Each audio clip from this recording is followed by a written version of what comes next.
गोकर्ण, ज्याला अपराजिता विष्णुकांता म्हणूनही ओळखले जाते, त्याचे खूप महत्त्व आहे धार्मिक आणि वैज्ञानिक दृष्ट्याही.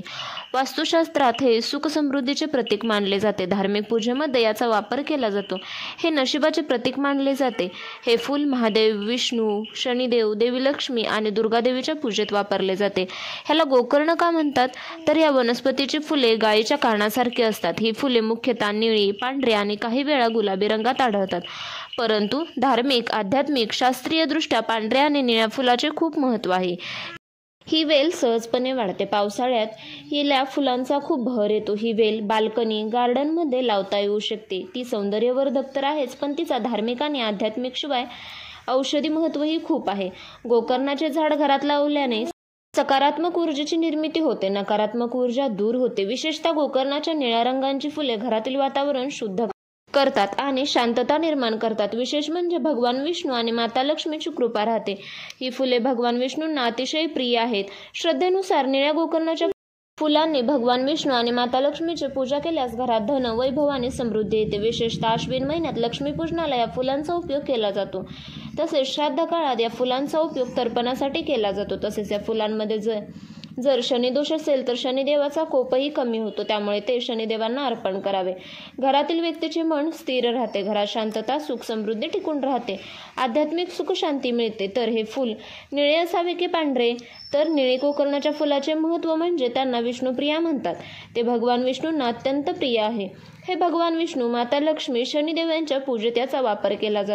रंग सकारात्मक ऊर्जा आणि शांतीचं प्रतीक मानला जातो. तर वास्तुशास्त्रानुसार निळे गोकर्ण वेल घराच्या उत्तर दिशेला लावले तर घरात सुख, समृद्धी टिकून राहते, नकारात्मक ऊर्जा दूर होते. तो रंग लक्ष्मी देवीला आकृष्ट करतो, त्यामुळे आर्थिक स्थिती तसेच स्थैर्य मिळते. पांढरे गोकर्ण याचा विशेष उपयोग औषधी आणि सौंदर्यवर्धक कारणासाठी केला जातो. ही फुले शांतता आणि पवित्रतेचं प्रतीक मानली जातात. काही ठिकाणी या फुलांचा उपयोग दुर्गादेवीच्या पूजेत केला जातो.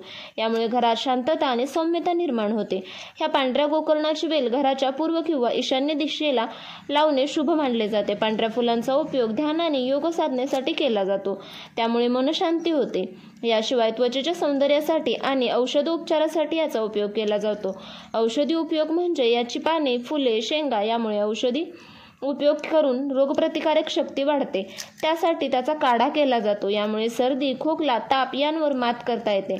तसेच या त्वचेचे रोग, कुष्ठरोग बरे करण्यासाठी होतो. तसेच या फुलांचा उपयोग ब्युटी प्रोडक्ट्स, कलर बनवण्यासाठीही केला जातो. यामुळे वजन नियंत्रित राहते, पचनशक्ती सुधारते. मुळाची पावडर म्हणजे चूर्ण तुपात मिक्स करून खाल्ल्याने मेंटॅलिटी वाढते, तसेच मानसिक तणाव कमी होतो. त्यामुळे आध्यात्मिक, वैज्ञानिक सगळ्याच दृष्ट्या उपयोगी आहे. हे कधी आणि कसे लावावे? तर निळे गोकर्ण हे घराच्या उत्तर दिशेला, तर पांढरे पूर्व दिशेला किंवा ईशान्य दिशेला लावावे आणि गुरुवार किंवा शुक्रवारी चौघडी या मुहूर्तावर हे गोकर्ण वेल लावावे. ते शुभ ठरते.